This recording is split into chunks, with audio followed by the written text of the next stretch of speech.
You are now listening to the House by the Video Store podcast. Welcome to the House by the Video Store bonus podcast. I'm your host, William, and joining me today will be Sean. Hello. And we'll be discussing the 4th episode of the 10th season of The X-Files, Home Again. This episode was written and directed by Glenn Morgan, who wrote a number of episodes from the original run of the series, some of my favorites including Home, which this is not a sequel to. And when this episode name got announced, Home Again, and it was being written and directed by Glenn Morgan, a lot of people thought it was a sequel to Home, the one about the Peacock family. And in an interview, he said he did that just to screw with people. So mission accomplished, because a number of sites, as soon as that episode title hit, were like, oh, is it a sequel to that episode? Nope. It's great that he wants to mess with people, but then also he automatically draws that heat on him of, drawing some sort of comparison to that, which, I don't know, it almost seems like it could backfire pretty easily. Yeah, I mean, I think, too, part of it is the hardcore fans of the show are the ones who know all the names of the episodes. The average person might not remember as well what the names are. Yeah. But, yeah, so this was another Monster of the Week episode. Full spoilers, since I'm assuming if you're listening to this, you've watched the episode. It's kind of an interesting detour. So far, you had the first episode, which was the kind of mythology episode, which was My Struggle, and that was a Chris Carter episode. The second one, Founder's Mutation, was written and directed by James Wong. It was another kind of standalone Monster of the Week type story that tied a little bit into the mythology. Mulder and Scully Meet the Were-Monster was a Monster of the Week that was tilted much more humorous because it was directed by and written by Darren Morgan. His brother Glenn Morgan wrote this one, which was another Monster of the Week story. And I'll say that the Monster of the Week stories so far, like episode 2 and 4, have been much more violent and bloody than a lot of the original run of the series, even though it had a lot of gore and blood too. Yeah. But this episode literally has people's arms getting ripped off and their head ripped off. Horror movie gore. I didn't know they were brothers either. Yeah, they are. Interesting. Yeah, I actually would have, I like this episode all right. Yeah, it wasn't perfect, but for me, I almost wish they would have dropped a mythology episode into here or something, which I understand if they want to have those two back to back. Yeah. To kind of bookend it, since it started out with the one. Obviously, it was going to do that, but and I liked episode 2 and 3 a whole lot. But I'm kind of in the mood for another mythology episode, because even though 1 had its issues, I kind of liked it a lot before that fact. Yeah, I mean, in the next 2 are Chris Carter episodes, so it looks like they will be getting into mythology stories. And, one thing I'll say that this limited series run has done a lot more than I thought it would is they've talked about Mulder and Scully's kid, William, that they gave up way more than I thought they would, because even on the show itself, it was kind of an afterthought as it came to an end. Yeah. And it really wasn't addressed very much in the 2008 movie I Want to Believe. I mean, I would almost suspect that since he's already brought up Chris Carter's already brought up that he's wrote a third X-Files film. Yeah. I mean, it would be no surprise if it heavily hung on their son based on, how every episode has seemed to almost touch on it, except for maybe that third one. Yeah, because in this episode, and 2, it kind of harkened back to an episode from season 1, Beyond the Sea, where Scully's dad passed away, who was played by the same actor who was Major Briggs from Twin Peaks, which was awesome. Oh, cool. But this episode, I think, was kind of in that same vein. It's one of Scully's parents dying. And I don't know that it really had much resonance, just because the character was introduced in a coma, and it was so heavily focused on the fact that they had a kid they gave away. But yeah, I mean, I didn't mind it, but yeah, I agree with you, because it's one of those things where you're just supposed to feel some type of emotional connection because, you're kind of told, oh, this is her mother. She's upset, Yeah. Which is fine, because a lot of people can relate to, that. A lot of people that know their mothers or have, had a mother growing up or any sort of parent figure. But yeah, I agree with you that it wasn't really earned. It didn't necessarily turn me off, but it wasn't it wasn't. They didn't pull that off very strongly. I don't think. Yeah, I mean, because on the the other story, so Beyond the Sea, when her dad passed away, that was tied into, there was a guy who was in prison on death row who could see things, and apparently could see ghosts, and he had talked to Scully's dad, and so there's a lot more things there that kind of tied it into the episode, as opposed to this one. It's just kind of, you had the story of the Band-Aid nose man going on in parallel to the Scully's family drama that doesn't really tie the two in together at all. Yeah, I mean the end that they try to draw parallels between the two. Yeah, well, not her mom, but yeah, when they're I guess it's all tied together. When they're talking to the trash man and he's talking about willing things into existence, then she starts having flashbacks about their son. Yeah, which, I mean, I guess that's there. It's a little bit of a forced parallel or connection, but so her son's the new Jesus, basically. Yeah, I mean, I think they're going to have to bring their son William back into the story at some point because they've referenced him so heavily. Yeah. And, since will be a teenager now, they can actually get, a decent actor. It doesn't have to be like a little kid or anything, or a baby. But the monster in this episode, so the Band-Aid nose man, kind of mysterious. And when you think about the logistics, if he drives around in a garbage truck and gets in the back in the trash compactor area, like, who's driving the truck? Where does the truck go? I kind of liked that part of it because it just, I don't know, it added another element of kind of, it was a little bit more unsettling that way. Like the shot specifically was, like, at first I thought maybe he just had somebody helping him out. And I loved him crawling in the back and it, smashing down and then just driving away. But the shot where it drives up to the house and then it pulls off and he's magically like standing behind it, Yeah. I thought that was a pretty cool staged shot to kind of build up the tension and just kind of how he is almost, something that is unreal. I guess, too, one thing we should do, since we haven't done it yet, is actually give just the brief synopsis of the episode. It's and we have full spoilers here. Yeah. So. Mulder and Scully are sent to investigate the murder of a city official, which it seems no human could have committed.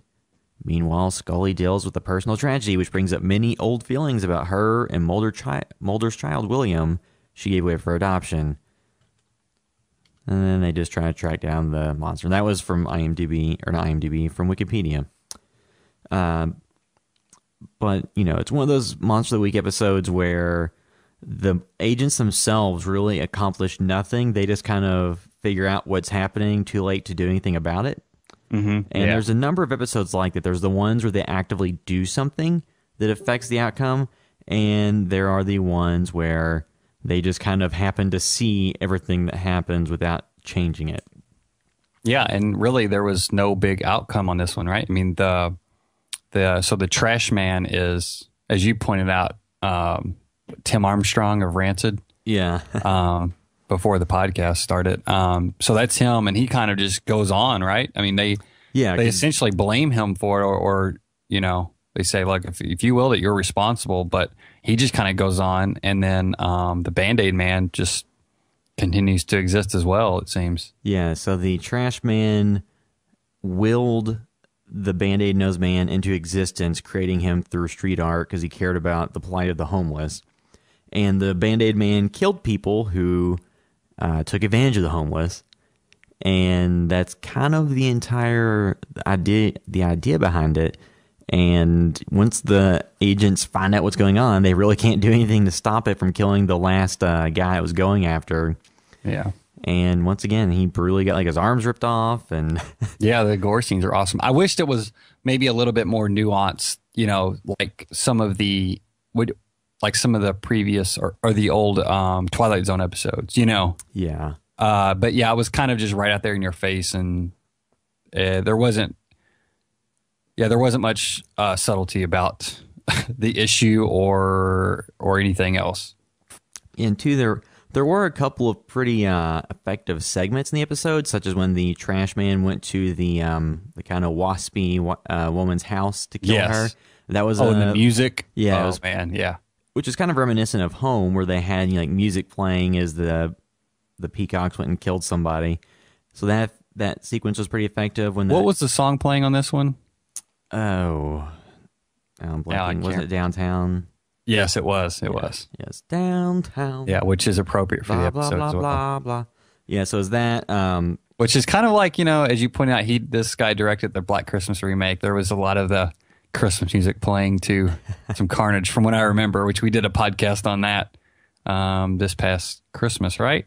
This year? Yeah, or prior to Christmas, around then. Yeah, so... so then there was also this segment where Mulder and Scully were going to find the trash man through kind of the basement area, and one of his creations like ran at him and into the wall and was like walking around, and that was kind of creepy. So like it's kind of funny how heavily tilted towards horror some of the like the episode 2 and 4 have been with their effects and what's happening in them. Yeah, which I love. Like I'm all for that. I wish some of the other stuff would have been handled better, but I like that they're kind of going for it. Yeah, they're just kind of having the one-off stories that keep reiterating, I guess, the points they want to address in the mythology episodes. We'll have to see how the last 2 go, because there's only 2 more left, and it's unknown what exactly is going to happen in the future with this series. The ratings on it have been pretty good, so they will, probably want to find something to do with it, whether it be another movie, although the last movie didn't do very well. But, another thing about this episode, when I was watching it, I just came to me and I just looked up what the episode's name was. There was a Tales from the Crypt episode called Corman's Calamity with Harry Anderson from Night Court. And he plays, I didn't look up the synopsis, but from what I remember, he plays like, he's a comic book artist and he's mad at his wife. She wants a kid or whatever. And I think he's essentially taking these pills, which I thought this was true when I was a kid because, hey, it happened in the show. He was taking these pills that were essentially almost like a male version of birth control, I think. So he wasn't giving her a kid. And, they were arguing a lot. But anyway, he's at his studio or whatever, and he's drawing these creations and they come alive after him. That does sound familiar. Yeah, so it's kind of the same, somewhat the same thing. And that it's just, it's about a husband and wife. This is about a bigger issue and a lot of other things. But I'd kind of like to revisit. That episode of Tales from the Crypt always stuck in my mind. Like I loved that one as a kid because I did love Night Court too. So I like seeing Harry Anderson and Night Court. The creatures were pretty awesome. From what I remember. But yeah, it reminded me a lot of that too, which I liked. That shows that episode had to, has to be 25 years old now. So it's not like they're just ripping off something that happened a year ago on some other show. And they may have not ever even seen it, but I do like the concept of this episode. And too, so they did give Gillian Anderson and Scully, they did give her a lot to do in this episode. She acted the hell out of the stuff she had, even if it didn't necessarily land or resonate due to just the overall plotting and structure. Her performances definitely sold it. Oh yeah, and just shows she's come a long way since those first episodes back in '93. Yeah, absolutely. Which is evidenced by all the stuff she's been on since then. So she's awesome. It's good to see her back and. Duchovny seems like he's having fun with the role. And, he's just slid right in there. I mean, especially this episode because he kind of stands out of her way, Yeah, and it's great. He does exactly what he needs to do in this episode, and he nails it. He's not, there's nothing like standout moments, but he does exactly what he needs to do to kind of, let her have her moment, and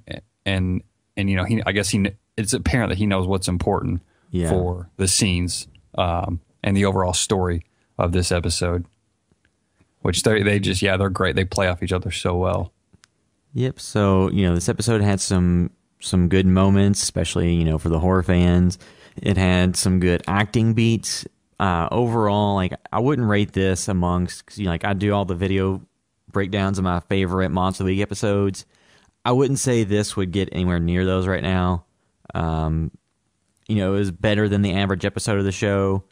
because people forget, like, there are a lot of episodes that the show back during its original run, they were kind of clunkers, but people just remember the really great ones. And there's been I've seen some headlines on this one saying it's the worst one of this new miniseries. And I'm just kind of bringing that up as a point of reference for in the future if somebody, listens to this or whatever, or we decide to go back to it. Some people are okay with it. Some people are saying it's the worst one of the series. So it'll be interesting to see how this is looked at, down the road. Yeah. Especially if her son stuff plays into things more or whatever, it may make this one stronger. Yeah, I mean, I definitely enjoyed it, and it's yeah, I did too. It looked great. It was shot very well. Yeah, for some reason, the beginning of it, I don't know, felt a little clunky to me.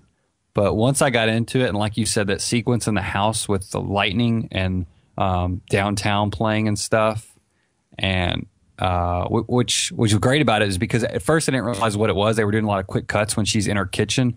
The woman who is seemingly fighting for the homeless, but really it's because she doesn't want them in their neighborhood. She's the anti-gentrification person, only because it puts the homeless in her area. Yes. So at first she goes home and she's like making something. They're doing a couple quick cuts at first, and I thought, all right, it's a lot of quick cuts. It kind of reminds me of Edgar Wright. I'm like, okay, this is not in line with the rest of the episode, the style, so it kind of stands out.